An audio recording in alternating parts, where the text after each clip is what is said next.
Hello, I'm the Analyst, and I'm here to talk about Hollywood's biggest box office flops. This Friday, we see the release of Life, a science fiction thriller about aliens attacking a crew of astronauts on the International Space Station. Now, this genre has been done to death over the past few decades with films such as War of the Worlds, They Live, Invasion of the Body Snatchers, and of course, Independence Day. That film would go on to make over $817 million worldwide back in 1996, which at the time was the second highest grossing film ever behind Jurassic Park, and is widely seen as one of the most influential blockbusters of all time in terms of pure spectacle, offering some of the best explosions ever done, and helped launch the star power of lead actor Will Smith. Of course, this meant that 20th Century Fox, the film's distributor, had to want a sequel, and talks had begun around 2001 following the 9/11 attacks. Forrest Gump sequel talks generally died around 9/11. I guess there was more to say about Independence Day after that than Forrest Gump. However, it would take more than a decade for the writers of the original film, as well as the respective director and producer Roland Emmerich and Dean Devlin, to finish the treatment, which basically had the aliens from the first film having sent out a distress call that has now been answered. Of course, said treatment, which would be for two sequels shot simultaneously, had been finished in 2011, and it would take another 4 years before work would actually begin on making the sequel. And the lead actor for the original, Will Smith, declined to return unless paid $50 million for two sequels. So his character was killed off in a plane crash of the original cast members Jeff Goldblum, Bill Pullman, Judd Hirsch, Vivica A. Fox, Brent Spiner, and Robert Loggia all reprised their roles for at least one scene. Of course, a couple of characters also returned, but played by different actors. Jesse Usher replaced Ross Bagley as Dylan Hiller, the son of Will Smith's character Stephen Hiller, while Micah Monroe replaced Mae Whitman as Patricia Whitmore, the former first daughter. And to help launch the film, Fox launched a massive marketing blitz with websites commemorating the War of 1996, i.e., the events of the original film, and also had adverts for the film's ESD, also known as the Earth Space Defense, which almost certainly would have cost north of $100 million. And that is on top of the reported $165 million budget. Did all of this pay off? If it's featured on the show, odds are it didn't, so let's take a look. The film opens with audio of President Whitmore's rousing speech from the previous film as it travels through space past many deserted and seemingly lifeless planets as it goes to the members of the same alien race who attacked us in the first place, before cutting to Thomas Whitmore, who was President of the United States during the first film and again played by Bill Pullman. It seems that after leading the United States to victory has left a toll on him psychologically. Pullman actually gives a solid enough performance as Whitmore, who no longer seems the same confident man he was 20 years ago. Of course, in that time, humanity has come together and has used the technology they took from the alien invaders to advance themselves, and have formed the Earth Space Defense with bases on Earth, the Moon, and Saturn, with advanced weapons and fighters. We also meet our new president, Elizabeth Lanford, portrayed by Sela Ward. Okay, this world is definitely very much optimistic, as we still have a lot of conflicts today, and I'm honestly not sure an alien invasion would unify us. And also, this suggested we'd have a female president elected in 2016. It's obvious Emmerich thought that, but America had to vote for the other guy. Her speechwriter is Patricia Whitmore, who is currently engaged to Jake Morrison, who's supposedly the film's main protagonist, played by Liam Hemsworth. Morrison is a pilot and part of the ESD, currently stationed on the moon for his behavior. As well, the current head of the ESD is Dr. David Levinson, again portrayed by Jeff Goldblum, whose father Julius, again played by Judd Hirsch, has written a book about how he helped defeat the aliens. Okay, this brings up one of the film's major problems. Too many superfluous characters. There wasn't exactly a need to bring back Judd Hirsch, as he doesn't contribute much to the story here. In fact, this review primarily omits his scenes, as you could pretty much cut them out and change next to nothing. In fact, quite a few characters can be considered replaceable.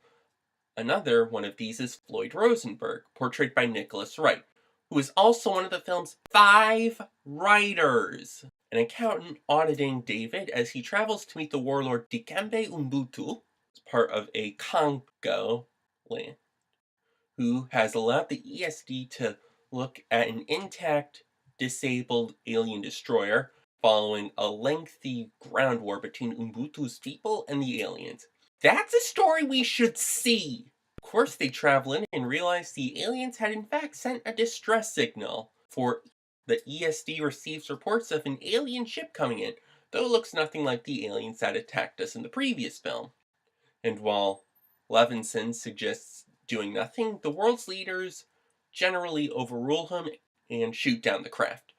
Of course, Morrison flies down against orders to get Levinson and allows him to investigate the wreckage, bringing along Umbutu, Rosenberg, and Dr. Catherine Marceau, portrayed by Oscar-nominated actress Charlotte Gainsbourg, finding a mysterious object among the ruins, which has a weird spherical symbol on it, one that Whitmore, Umbutu, and Dr. Oaken, again portrayed by Brent Spiner, have seen in visions, as they are all connected with the aliens. Wait! First off, why is Umbutu linked to the aliens like Whitmore and Dr. Oaken? That is something you should have shown happening rather than simply explaining it. And if the aliens that generally linked up with them are dead, how are they still linked up? They're a hive mind. And Umbutu probably did it off screen. But still, this is a major problem. Second, why is Dr. Oaken still alive? He got put in a coma for 20 years, but shows no signs of lasting brain damage. He should have died years ago, but he's still alive and back to work with no issues whatsoever. Anyway, Levinson and Morrison get the object only for alien reinforcements to arrive in time for the 20th anniversary of the human victory and promptly take out the ESD forces on the moon. Of course, they were also mentioned to have taken down the forces on Saturn.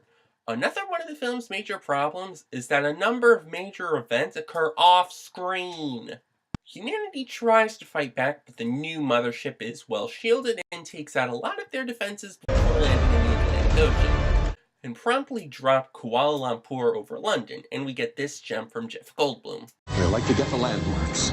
As the mothership touches down, Dylan Hiller, the head of the Legacy Squadron, a group of elite pilots, attempts to rescue his mother Jasmine, returning Vivica A. Fox, but she falls to her death after the hospital she's in crumbles apart. Again, why bring her back and kill her in a completely unnecessary scene? As a result, the president and the cabinet head towards Cheyenne Mountain, while Levinson and Whitmore Have him meet us at the prison. headquarters to examine We need to interrogate one. as well as interrogate a number of aliens that had been captured. Whitmore personally allows himself to be connected to one of the aliens to reveal that one of the queens is leading the new invasion and that they intend to avenge their losses. The ESD prepares a strike to destroy the mothership as led by Dylan Hiller, but they soon realize they're in a trap, and most of the force is taken down, as well as the rest of the ESD satellites, which leaves them blind. Of course, Morrison, Hiller, as well as additional pilots Charlie Miller, portrayed by Travis Tope, and Rain Lau, portrayed by Chinese singer Angela Baby, do survive despite their planes being shut down, and eventually escape by stealing alien fighters, assisted by Morrison's rather juvenile distraction. Been holding that one for a while. The aliens take down Cheyenne Mountain and kill President Langford, leaving the presidency to go to General Joshua Adams, who is portrayed by William Fichtner. I, Joshua T. Adams. Okay, isn't the idea of a designated survivor such that it would be someone in the cabinet kept separate from the rest of the cabinet to ensure if the rest of the cabinet dies, there's still a president? Was the United States government stupid enough to keep every member of the cabinet together? Again? Dr. Oaken is able to open the container with the spherical symbol, and the sphere is revealed to be sentient, explaining that the alien race known as the Harvesters has wiped out the rest of her people, and that she is collecting a resistance movement of other races whose worlds have been destroyed by the Harvesters by harvesting the molten core, which is currently what the Harvesters are doing now, leaving mere hours before humanity dies. Realizing the Queen wants to destroy the sphere, the ESD plots to lure the Queen into a trap with a bomb disguised as the sphere, but it would be a suicide mission, for which Thomas Whitmore agrees. Whitmore flies a space tug into the mothership On behalf of the planet Earth, happy 4th of July. and detonates it, destroying the ship, but not the Queen, who heads to Area 51 in hopes of destroying the sphere. Patricia is able to disable the Queen's shield for Dylan and Morrison to shoot her dead, causing the aliens to retreat and saving humanity in the nick of time. And the film ends with a sequel hook as Dr. Oaken says the sphere wants them to help strike back at the Harvesters. That was Independence Day Resurgence, and it was basically a carbon copy of the original in plot. Additionally, the characters are frequently superfluous and flat, not showing much overall growth. While the first film had similar problems, Will Smith was at least able to give his character energy and charisma, while Bill Pullman is at least able to give a decent performance here. The action is overloaded with CG and is oftentimes hard to watch, literally, and while it ignores several sequences that would be far more interesting to watch.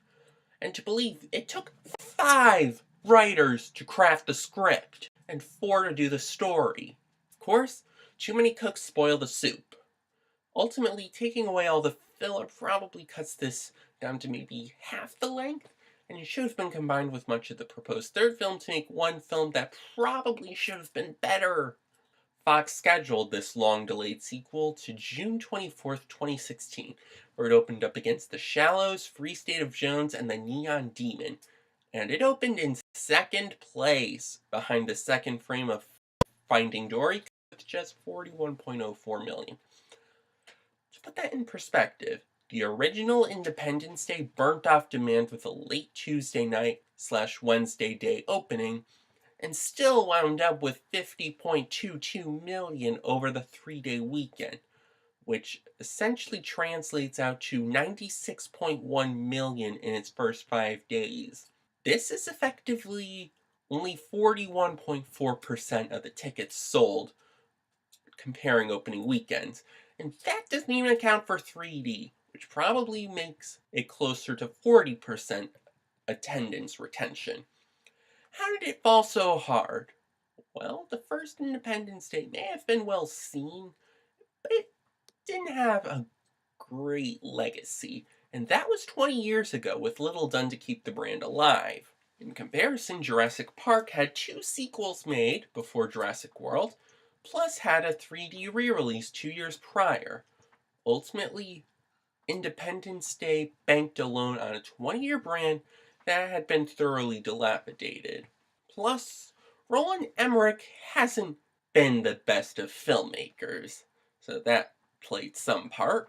It also didn't help that critics didn't give it high praise, receiving a 31% approval rating on Rotten Tomatoes, and audiences gave it a lackluster B cinema score. In its second weekend, up against the openings of The Legend of Tarzan and The Purge election year, over the 4th of July weekend, it fell 59% and would ultimately finish its run with just 103.14 domestically. That marks a massive 82.7% drop in attendance, and when you factor in 3D, it falls even harder. It fared comparatively better overseas, opening to $99.5 million, alongside its domestic star, where it debuted in China, the UK, Mexico, South Korea, Australia, India, Russia, and Brazil. Over the next few weeks, it opened in its remaining markets, but it generally took massive dips as there was a lot coming out that summer, and the competition was simply too hot. Such it ended its foreign run with $286.54 million, with the top market being China with $75.36 million, helped by the presence of Angelababy, followed by Japan, Germany, the UK, Mexico, South Korea, and France. Of course, that was still a little more than half of the predecessor's original foreign total, around $511.2 million, and the film would go on to earn 5 Golden Raspberry nominations, losing all 5 of its bids, as I mentioned in my Razzie predictions / awards eval videos. After theaters take their cut of the gross, Fox would be left with $150.7 million, more than covering the massive advertising campaign, though most of the budget would remain unrecovered by theatrical revenue. Is there anything to take away from this? Yes. Wannabe franchises tend to have only a limited window to make a sequel, and Independence Day probably only had 5 or so years to get a sequel out.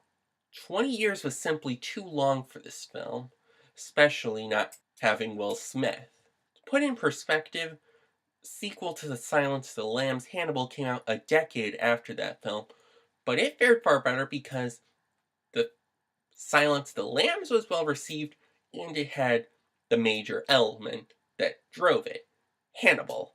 Fox, it should have gotten him back, as odds are he would have gotten the film to quite a bit more, maybe to at least $600 million? While it may have increased the budget, odds are it would have decreased the loss. Speaking of, the estimated theatrical loss on this film is $114.3 million. Thanks for watching, press the like button, be sure to subscribe, and or also follow me on Twitter for updates at Tyler the Analyst. We are gonna kick some serious